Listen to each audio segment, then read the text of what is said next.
الحمد لله رب العالمين والصلاة والسلام على محمد وآله وأصحابه أجمعين أما بعد. محترم معزز مسلمانانو اوریدونکو کتونکو، د یو څو ورځو نه د یو مفتی په نوم باندې مفتی براینام د هغه څه بعضې ویډیو کلیپونه هغه چلیدل چې ډېر په سپین سترګۍ سره او ډېر په بې شرمۍ سره په هغې کې دغه برپور کوشش دا دی چې د نبی کریم صلی الله علیه و آله وسلم مبارک حدیثونه او بالخصوص بخاری شریف مسلم شریف څنګه کمزورې شي. زمونږ ډېرو ملګرو د هغې مکمل مدلل جوابونه کول او وی کړل. زه بیمارو ما صحت مې ښه نه و، هر وخت مې زړه کې دا راتلله چې دا جواب وکم، خو صحت اجازه نه راکوله. نو اوس د الله رب العالمین په مدد او د الله په فضل او د الله په توفیق سره د دغه نام نهاده مفتی او د دغه سړي چې دا په اصل کې لوی منکر حدیث دی، د خبرو حقیقت بیانو چې دا څومره حقیقت لري. په هندوستان کې په انډیا کې یو زنانه د نبی کریم صلی الله علیه و آله وسلم په شان کې بیادبی، ګستاخی او توهین وکړ او زمونږ نبی صلی الله علیه و آله وسلم پس سپکې خبرې وویلې. نو دا منکر حدیث مفتی راولګېده، د هغې زنانه د کافرې جواب خو یې نشو کولی، د اسلام دفاع یې نشوه کولی، الټه راولګېده په خپل اسلام او د اسلام په لویه سرمایه چې بخاري شریف دی، په هغې پسې ملنډې خبرې او د هغې سپکاوی او د هغې بېعزتي شروع کړه. او خبره دا ونیوله چې نبی کریم صلی الله علیه و آله وسلم ولی د یو شپږو کالو په عمر کې جنۍ بیبي عائشه رضی الله عنها سره نکاح وکړه، او ولی بیا د دغې بیبي عائشه رضی الله عنها سره د 9 کالو په عمر کې واده وکړ. په دې باندې راولګېده هشام یاد چې هشام داسې دی او هشام ابن عروه داسې دی او داسې دی. عزتمندو هشام د امام بخاری په رواتو کې راوي دی او د ټول امت په دې اجماع د اتفاق د اجمعت الامه على ان اصح الكتب بعد کتاب الله. د امت اجماع ده چې د قرآن کریم پسې دویمه درجه صحیح کتاب هغه بخاری شریف دی. که د هر مسلک، هر فرقه، هر ډلې والا دي، د ټولو په بخاری شریف اتفاق دی چې دا صحیح کتاب. په دې کې د هیڅ چا شک نشته. د هشام د پاره دا شرف کافی دی چې دا د ابوبکر الصدیق رضی الله عنه په نوسو کې دی، او دا د زبیر رضی الله عنه نوسی دی، او د ده نیکه څوک دی؟ لکل نبی حواری، هر نبی ته الله یو خاص ملګری ورکړی، او د محمد رسول الله صلی الله علیه و آله وسلم خاص ملګری په بعضې ځایونو کې هغه زبیر رضی الله عنه دی. نو هشام ابن عروه د په هغه پسې خبرې کوي، حالان کې موږ به په دې باندې ډېر دلایل نه وایو، ځکه دغه سړی نه دلایل مني او نه پې پوهېږي. امام الذهبی رحمه الله د هشام په باره کې سوی ثقة حافظ امام حجة ورع، ډیر کره سړی دی، امام دی، د اسلام یو دلیل دی او ډیر تقوادار او پرهیزګار سړی دی او د پاغه پسې خبرې وکړي. بل خبره دا منکر حدیث مفتی دا کوي چیرې وای تبا نن سبا بڅوک خپل لور یو چاته د 9 کالو په عمر کې ورواده کی، نو دا دومره اجهل او ناپوهه مفتی دی چې د یو څوک او چا رالی او د نبی علیہ السلام سره برابر ای.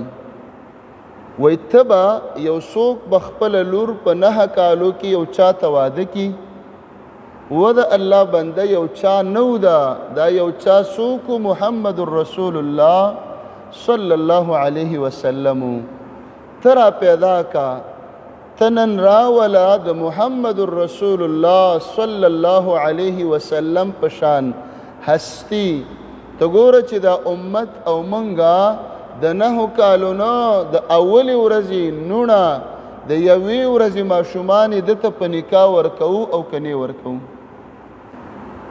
بل خبره دا منکر حدیث مفتی دا کوي چې یاره د عقل نمنی کافران په اعتراض کوي په دې خبره، دا خو کافرانو ته دروازه کولاول دي چې یورپ کې چې خاکی جوړیږي دا د انډیا زنانه چې اعتراض کوي وای د دې اصلي وجه بخاری شریف دی.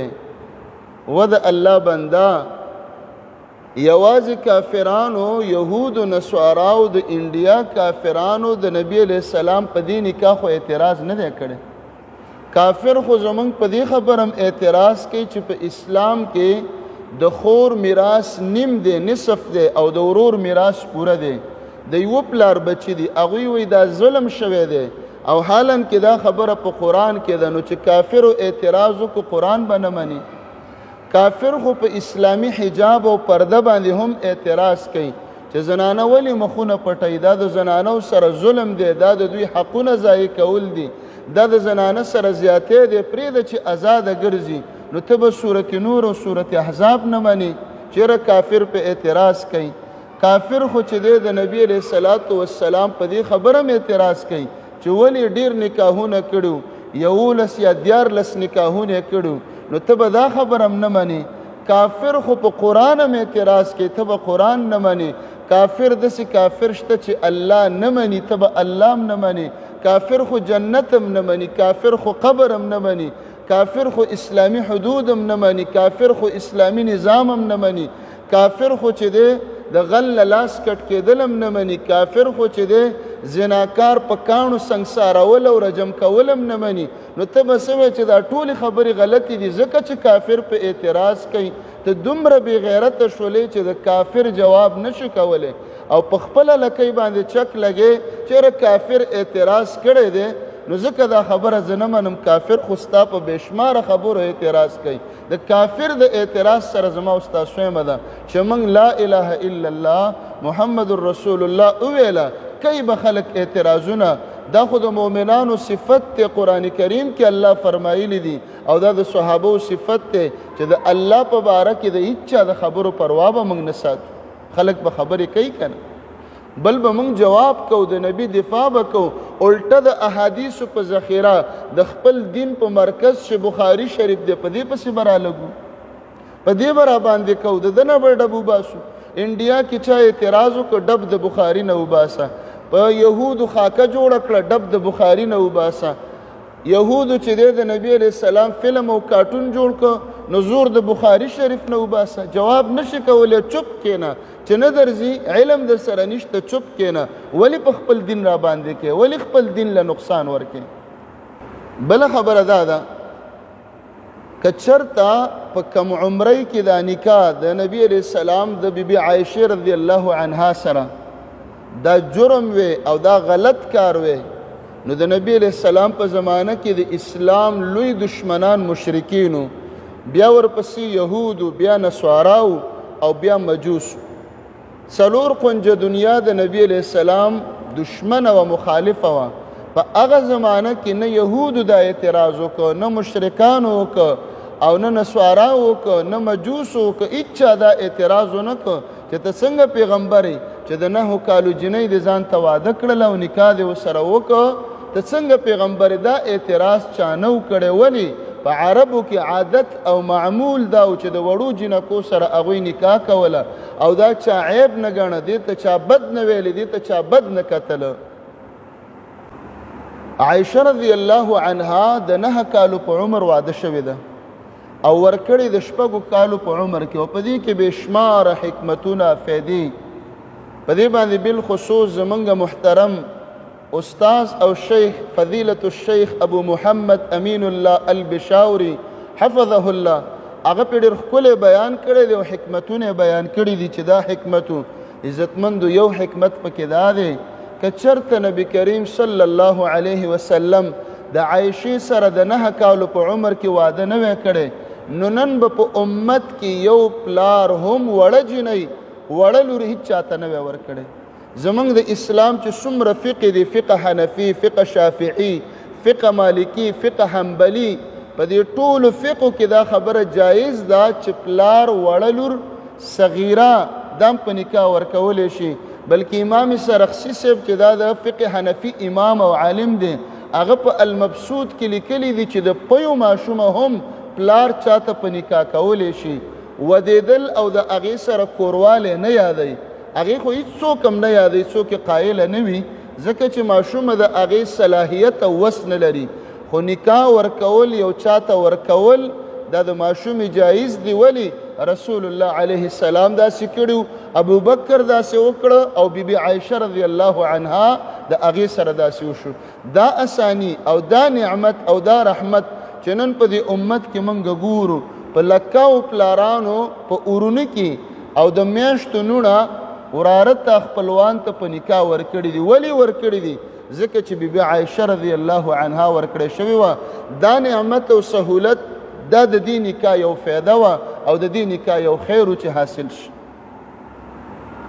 عایشه رضی الله عنها په کم عمرۍ کې د 9 کالو په عمر کې هغه د نبی علیه السلام کور ته واده شوله. دوی وایي چې نه دا د 19 کالو وه. ولې دروغ وی؟ حدیث د افک وګوره، امام بخاری رحمت الله علیه راوړی دی په باب غزوة المریسیع کې. په غزواتو کې یو حدیث راوړي چې په عایشه رضی الله عنها تهمت ولګېده، نو په هغې کې عایشه رضی الله عنها وایي وکنت جاریة حدیثة السن، زه جنۍ ومه او عمر مې نوی عمر، ځکه د عایشې واده د بدر د غزا نه پس شوی دی، په 2م کال کې د دې واده شوی دی او غزوة المریسیع په 5م کال باندې راغلی ده. نو نه تقریبا دا په دې وخت کې د 14 کالو ده.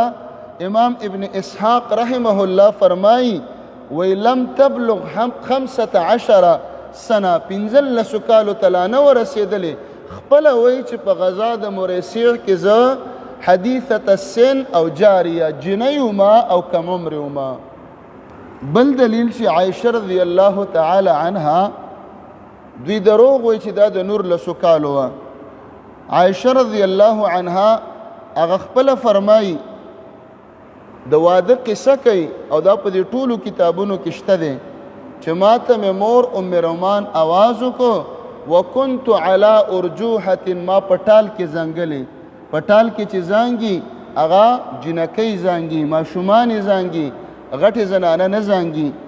ما ته مې مور آواز وکړو، د انصارو زنانه را جمع شوې وې او ما ها ها کول، یعنې ساه مې لنډه لنډه کېدله او په منډې راوستلمه او نبی کریم صلی الله علیه وسلم ته څه کړمه؟ په نکاح کړمه. نو عایشه رضی الله عنها خپله وایي چې ما په دغه وخت کې په ټال کې لوبې کولې. همدغه شانتې بل دلیل چې عایشه رضی الله عنها د 19 کالو نه وه بلکې د 9 کالو وه. هغه وایي چې زه کله واده شومه نو زما سره زما هغه ګوډیانې د لوبو والا هغه نینځکې هغه ماشومان چې په لوبې کوي چې دا ناوې ده او دا زلمی دی او ګوډیانې دي او لوبې پې کوي، دا زما سره ویوړلې شولې. زما په هغه ګوډیانو کې یو اس ما جوړ کړی چې د هغه وزرې وي. نبی علیه السلام وایي زما دا ګوډیانې ولیدلې، وایي ما ته یې وویلې چې د اس خو وزرې نه وي. وایي ما ورته وویلې ای د الله رسوله صلی الله علیه وسلم ولې د سلیمان علیه السلام د اس وزرې نه وي؟ وایي نبی علیه السلام وخندلې او چوپ پاتې شو. نو چې د چا سره ګوډیانې وړلې کېږي او د ګوډیانو سامانو سره ځي او د واده نه پس پې لوبې کوي، نو دغې ته د 9 کالو جینۍ ویلی کېږي. د الله د رسول په بیبي باندې دروغ مه وایې چې دا د 19 کالو وه، بلکل د 9 کالو وه. خو د 9 کالو عایشه رضی الله عنها خپله فرمایي اذا بلغت المرأة 9 سنین فهي امرأة. کله چې زنانه 9 کالو ته ورسېدله دا پوره ښځه ده، دا بالغه شي. ډېرې زنانه په دغه عمر کې بالغې شوي دي. وایي زه بالغه شوې ومه او خپله قصه کوي چې دې عمر ته زنانه ورسېدله، دا بالغه ده. په امت کې د ډېرو علماو نه نقل دي. امام شافعي رحمت الله علیه فرمایي ما ډېرې زنانه لیدلې وي چې د 9 کالو وي او هغه بالغه شوي وي او د 10 کالو وي هغه میندې شوي وي، الله ورته اولاد او بچي ورکړي. بله خبره دا مفتی منکر حدیث چې دا خبره کوي چې یاره دا امام بخاري رحمت الله علیه داسې کړي دي او تاسو بخاري وایو ستاسو په بخاري کې دي. موږ وایو بلکل ته صحیح وې، دا زمونږ په بخاري کې دي، دا بخاري او دا مسلم ستانه دي. ځکه ته خو منکر حدیث د حدیثو دشمني د یو چا په ایجنډه باندې کار کې، د چا د پاره کار کې. ته بار بار په بیانونو کې دا وې چې ستاسو بخاري کې دي او ستاسو مسلم کې دي. بلکل زمونږ بخاري دی، موږ به ته دفاع کوو. نستا بخاري دی، نستا مسلم شته او نستا د پاره ابو داود شته، نستا د پاره ترمذي شته دی، نستا د پاره نور کتابونه شته. ستا د پاره د منکرینو حدیث د اردو رسالې دي، ستا د پاره د تمنا عمادي او دغه شانتې د پرویز احمد د دې منکرینو کتابونه هغه د اردو رسالې دي. مقه ګوره او مغه کې ستا دین پروت دی، ستا مسلک پکې پروت دی، ستا د بخاري سره هیڅ کار نشته. دروغ ولې وی چې دا بخاري سے دا خبره کړې ده؟ امام بخاري هم کړې ده، امام احمد ابن حنبل رحمت الله علیه هم کړې ده، ابن ابي شیبه هم کړې ده، مصنف ابن عبدالرزاق هم کړې ده. لوی لوی د امت ټولو کتابونو کړې ده. او ته نن وی چې یاره دا د 19 کالو وه. د محدثینو اجماع ده چې دا د 9 کالو وه. دا اجماع غلطه شوله او ته منکر حدیث صحیح شولې. مفسرین ټول په دې اجماع کوي. طبري راواله، ابن کثیر، امام قرطبي او دا ټول لوی لوی تفسیرونه هغوی وایي د 9 کالو واده شوې ده. ته وایې نه د 19 کالو وه. ته منکر حدیث صحیح شولې، هغوی غلط شو. مؤرخین اجماع کوي د تاریخ علما چې د 9 کالو وه. ابن هشام وګوره، سیر اعلام النبلاء وګوره، ابن خلدون وګوره، الکامل وګوره، د تاریخ البدایه والنهایه وګوره. دا ټول کتابونه وایي چې د 9 کالو وه او ته وایې د 19 کالو وه. ته صحیح شولې او دوی غلط شولو. فقها وګوره، د احناف فقها، د شوافع فقها، د مالکیانو فقها او د حنابلو فقها هغوی وایي چې د 9 کالو وه او ته وایې چې نه د 19 کالو وه او دوی غلط شو، ته صحیح شولې.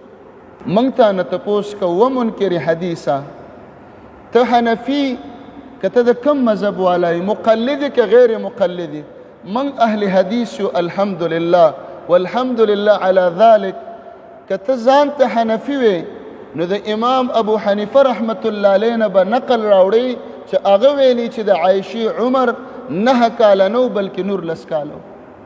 که ته چېرته ځان ته حنفي المذهب وې، امام ابو یوسف نه، امام محمد ابن حسن شیبانی نه، د امام سرخسی نه، د امام زفر نه، د احنافو چې لوی لوی علما تیر شوي دي، د ابن عابدین شامی نه، د شاه انور شاه کشمیری نه، د اشرف علي تانوي نه او دغه شانتې د قاسم نانوتوي نه، د دې لوی لوی امامانو علماو نه به نقل راوړي. ځکه ته حنفي، ته مقلدي د دوی او دوی به ویلي چې د عایشې عمر 9 نه 19. نو موږ به ستا خبره تا سره تر دغه ځای پورې بیا ومنو. ته په کم مذهب روانې؟ لکه څنګه چې ستا بخاري او مسلم نشته نو ستا مذهب هم نشته. ته د هیڅ چا تابعدار نه، ته نه قرآن منې، نه حدیث منې، نه د امت امامان منې. ته روان په کومه لاره؟ بله خبره هغه دا ده چې دا زمونږ په پښتنو او نن په عربو کې شته که نشته. اطراف وګورئ، زمونږ قبایل وګورئ، مومند وګورئ، باجوړ وګورئ، کرم وګورئ، خیبر وګورئ، وزیرستان وګورئ، سوات وګورئ، دیر وګورئ او نور علاقې وګورئ. په دې ټولو کې او په عربو کې نن هم شته دی چې خلک وړې وړې جنکۍ د پوخ عمر خلکو له ورکوي. دې کې د عیب څه خبره ده؟ دې کې د کمی څه خبره ده؟ تاسو په دې نیټونو فیسبوکونو کې نه ګورئ چې سړی د 50 سال وي او جنۍ ورسره د 10 کال وي. دا خو معمول دی، نن هم شته دی چې کله جنۍ د خاوند سره د شپې تېرولو صلاحیت لري او قابله ده، په اسلام کې د دې څه پابندي ده. او بیا د محمد رسول الله علیه السلام په شانتي هستی ته د عایشې په شانتي یو پاکه زنانه ورکولی کېږي. په دې کې تهمت څه دی؟ په دې کې بدنامه څه ده؟ او په دې کې کومه خبره غلطه او نیمګړې ده؟ د الله په فضل باندې زه تاسو ته یو خبره بیانوم. په سن 2011 کې زه کراچۍ ته لاړم. کیماڼۍ علاقه ورته وایي، هلته ډېر زیات پښتانه اوسېږي. بیا هلته یو علاقه ده ټاپو، یو مسجد و. د مسجد په خوا کې یعنې د مسجد په یو دکان کې ټیلرو کپړې ګنډلې. زه د هغه سره یو ساعت کېناستلم. د دې مفتي منیر شاکر بیانونه ما ته په موبایل کې واچول. په هغه وخت کې ما سره ساده موبایل و، میموري کارټ یې خوړلو، میموري کارټ پکې استعمالېده. بیانونه راته واچول، 10-12 بیانونه، څه پکې اردو او ډېر پښتو. ما چې واورېدل دا د سن 2011 خبره ده. په هغې کې دی رالګېدلی او عذاب قبر نه انکار کړی او د سحر او جادو نه انکار کړی چې نه جادو نشته دی او جادو نه کېږي او پیغمبر باندې کله جادو کېږي. په هغه وخت کې زما خاص ملګري د دې ګواه دي. ما ورته وویل چې دا سړی غلط دی، ډېر ښه مشهور شوی دی، چېرې دا نیک سړی دی، موحد دی او فلان دی. خو ما په هغه وخت کې ملګرو ته وویل چې دا سړی غلط دی، دا منکر حدیث دی. او د الله په فضل باندې نن الله راښکاره کړ، نن الله رسوا کړ. د خو مخکې اول کې بخاري پسې خبرې کړې وې، ویلې وا بخاري وا مسلمه، او کله به ویل بخاري کې ګند دی، نو بیا به ویلې نه دا ما نه دي ویلې، دا زما په خبرو چا ډبلینګ کړی دی. بیا یې د بخاري نه انکار وکړو، دا هم چا ډبلینګ کړی دی. چې په هغې باندې خبرې ټینګه نه شوله او هغه خبرې ماته شوله، نو راولګېد د هشام باندې اړم شي چې هشام داسې دی چې هغه خبره هم ټینګه نه شوله. نو اوس بیان کړی دی، وایي په هغې کې چې نه عایشې سره نکاح شوې ده خو دخول نه دی شوی. اول خو د نکاح هم نه منله چې نه 19 کاله دي، اوس د نکاح ومنله، هشام دې هم ومنه، بخاري دې هم ومنه، خبره دخول ته راله. که عایشه نبی علیه السلام واده کړې ده او د 9 کالو وه، او عایشه د دخول او د جما اهلیت او لایقه وه او وسې لره، خو نبی علیه السلام به ورسره کړي. او که عایشې کې د دخول او د جما استطاعت او صلاحیت نه به یې کړي که نه. دا څه خبره ده؟ نبی علیه السلام ورسره واده وکړو او د نبی علیه السلام کور ته راواده شو. بله خبره دا د عزتمندو په عربو کې په هغه زمانه کې دوی وایي د دې مثال نشته. علي رضی الله عنه خپله لور وړه ام کلثوم چې په لارو کوڅو کې ګرځېدله، عمر ته په نکاح ورکړه. عمر ته وغوښتله، هغه ورته ویل دا لا وړه ده. وینا عمر رضی الله عنه ورته وایي زما دا خوښه ده چې زه د نبي علیه السلام په نسب کې راپاسم، ځکه دا د نبي علیه السلام نوسی ده او د قیامت په ورځ ټول نسبونه به کار پرېږدي، صرف د نبي علیه السلام رشته او نسب به انسان له فایده ورکوي. نو وایي زه یې درلېږمه، که ستا خوښه و واده ورسره وکړه. څادر یې ورله ورکړه چې لورې دا عمر له ویسه ورته ووایه چې دا څادر دې خوښ دی که نه. هغه جینۍ وړه ماشومه وه په لارو کې ګرځېدله. نو دغه ام کلثوم چې په لارو کې ګرځېدله، عمر فاروق رضی الله عنه ته واده شوه. دا غټ مثال دی زموږ ستاسو دپاره چې 2 خلفای راشدینو داسې کړي دي. قدامه ابن مزعون رضی الله عنه د هغه په باره کې راځي چې د زبیر رضی الله عنه هغه لور چې نن پیدا شوه، نن د اولې ورځې لور سره نکاح وکړله او وی ویلې ان مت فهي خیر ورثتي، که مړومه نو دا جینۍ مې میراث خوره شوله، و ان عشتو فهي ابنة الزبیر، او که ژوندی ومه نو د زبیر لور ده. د اولې ورځې جینۍ سره قدامه ابن مزعون چې د 50 کالو نه برو د نکاح کړې ده. مثالونه لږ مثالونه دنیا ته ډکه ده.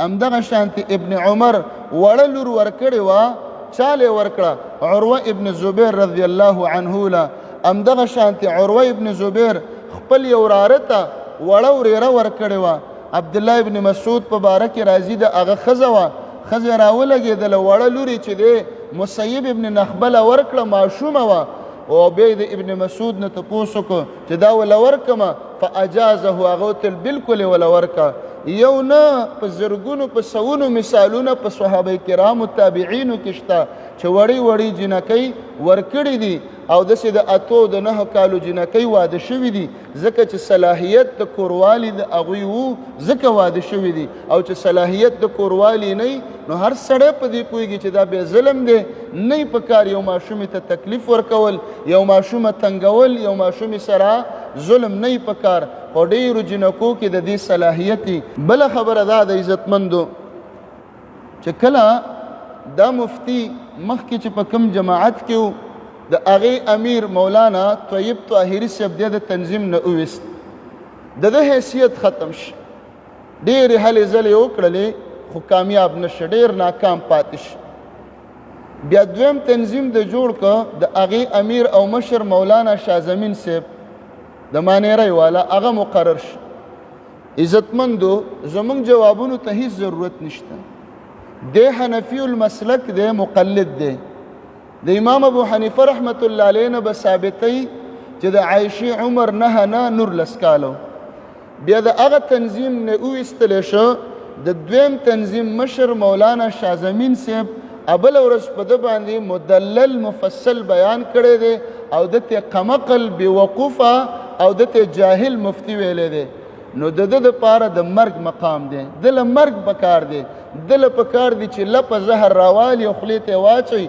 او ځان مړ کړي ولې د کم تنظیم چې د ده امیر دی او د ده مشر دی هغه په ده باندې رد کوي چې ته جاهل یې ته قمقل یې نو زمونږ جوابونو ته ضرورت نشته همدقه جواب د ده دپاره کافي دی همدا یو خبره چې د خپل کور د خپل تنظیم امیر راولګېده او د ته منکر حدیث مې ویلې او د ته بېوقوفه مې ویلې او په ده باندې رد وکړي عزتمندو دا منکرین حدیث دی نن د دې نه انکار کوي سبا به د عذاب قبر نه بیا به جادو نه مني او بیا به چې د عذاب قبر نه مني او بیا به دجال نه مني کوم شیزونه چې نه ښکاري دوی به وخت په وخت د دې نه انکار کوي بله خبره دا ده چې د ده یو زوی دی هغه راولګېد او دی په خپل هم په بیانونو کې بار بار زمونږ د علماو ته د لوپټو والا وایي ځکه زمونږ دا رومالونه په سر دي او دی بار بار لوپټو والا دا لفظ وایي نو ستا د دې خولې سره داسې بېادبه ټکي خوند نه کوي موږ ته اسلام اخلاق ښودلی دي موږ ته دین راښودلی دی موږ بد اخلاقي نه کوو که نه تا ته خلک چرسي مفتي وایي خو موږ یې د اخلاقو د وجې نه تا ته نه وایو تا ته خلک بالمازه مفتي وایي ځکه ته ډېرو خلکو لیدلی چې مونځ نه کوې خو موږ یې تا ته نه وایو ځکه اخلاق موږ له دا درس نه راکوي تا ته خلک اجرتي قاتل وایي د دې شکل د وجې نه خو موږ یې تا ته نه وایو ځکه موږ ته اسلام د اخلاق نه دي راښودلی تا ته خلک مونچو والی سرکار وایي یا پیشوبرې ته تا ته خلک وایي خو الحمدلله موږ اهل حدیث تا ته دا نه وایو موږ ته اسلام اخلاق راښودلی دي او تا ته چې دی خلک چترۍ والا وایي چې چترۍ دې په سر ده خو موږ تا ته دا خبرې نه کوو زموږ سره دا مزه نه کوي خوند نه کوي او ته په دغه خپله خوله باندې بار بار وایي چې لوپټو والا او دام د خوشحالۍ خبره ده چې ستا جواب او ستا دفاع ستا زوی وکړله ولې ستا زوی موږ ته معلوم دی چې دا د مدرسې نه په اوله درجه کې تښتېدلی دی او د سره ټکیه سبق نه دی ویلی د 2 کارونه یا به ته په ګاډي کې ګرځولې ډرایوینګ یې کو او یا به تا ته موبایل او کیمره نیوله ښه شوله چې ستا ملګري الله ورک کړل او ستا دفاع چا ونه کړله او ستا هغه زوی چې د سر سبق نه دی ویلی او ډرایور دی او کیمرامین دی هغه ستا جواب وکړه موږ په دې خوشحاله چې الحمدلله الله موږ له حق عقیده را نصیب کړې ده بله خبره عوامو مسلمانانو ته کوم ای عوامو مسلمانانو په ده باندې موږ هم دوکو زموږ جنازو له به م راتللو زمونږ د بعضو ملګرو مو سره تګ راتګو ځکه موږ ویلې چې دا موحد دی خدا د موحد په جامه کې منکر حدیث دی سبا به جادو نه مني د پیغمبر په خبرو اعتراض کوي په دې کې د اعتراض څه خبره ده او دلې زور څه دی که عایشه د 9 کالو وه که ستا د نبي سره محبت دا خبره ومنه ته رسول الله مني دا خبره ومنه نو عوامو مسلمانانو د خوله خوږه ده، اواز یې خوږ دی، خو په ګوړه کې زهر شیندي. تاسو پیژندلی هم دی د الله په فضل او نور یې مو پیژنئ. او زه خپلو ټولو مسلمانانو او بالخصوص د عقیدي ملګرو ته وایم چې د ده سره قطع تعلق وکئ، راشه درشه ورسره مه کوئ، مړي له ورځئ او مړي ته پرېږدئ. دا منکر حدیث دی او تر څو پورې چې د توبه نه وي ویستلې د الله دپاره به زموږ او ستاسو د ده سره قطع تعلق او د ده به بل نوم نه وي سوا د منکر حدیث نه. دقه نوم یې کافي دی او نوره بېادبۍ موږ ته اسلام اجازه نه راکوي چې ده ته موږ غلط نومونه ووایو او ده ته لکه نور بدعتیان چې ورته غلط نومونه الي هغه موږ ده ته نه الو. په آخره کې زه ده ته بیا هم ویم او ده ته یو منت کوم، یو سوال کوم چې نن ژوندی راشه توبه وباسه، په صدق باندې الله او رسول ته توبه وباسه او ووایه چې د رسول الله علیه السلام څه احادیث دي حق دي. بخاري شریف پسې چې د کومې ملنډې کړي دي، کومې خبرې کړي دي، مسلم یا نورو کتابونو پسې نن د سره د توبې وخت شته که نه الله منکرین حدیث ذلیله کړي دي، په ذلیلو مرګونو باندې مړه دي، رسوا شوي دي. لکه نن چې ته څومره رسوا شولې او څومره بېاعتباره شولې او څومره د خلکو د نظر نه وغورځېدلې چې ستا په خبره باندې ستا په خوله باندې نن څوک پیاز هم نه خوري، ستا د خبرې حیثیت نن ختم شه. د هغې وجه دا ده چې ته منکر حدیث شوې. سوال درته کوو، دعوت دله درکوو د ورورولۍ په وجه چې یو مسلمان کلمه ووایه او بیرته توبه وباسه او الله سره صلح وکړه. ان شاء الله چې تا توبه وویستله کل عام او په منبر باندې او د انکار حدیث نه د توبه وویستله، ته زمونږ ورورې، ته زمونږ ملګری. خو چې توبه دې نه وي ویستلې او دقه دې عقیده نو ته زمونږ هیڅ هم نه او ان شاء الله برپور مقابله به دې کوو او د هرې خبرې جواب به دې کوو. او دا هم د الله فضل دی چې تا په بخاري اعتراض کړی په حدیثو او د الله په فضل اهل حدیث څه ته وایي. زمونږ چې څنګه نوم دی د حدیثو تابعدار او منونکي، همدقه اهل حدیث را پاسېدل، نن په بخاري باندې ننګ کوي، نن په مسلم باندې غیرت کوي، په احادیثو باندې خفه دي.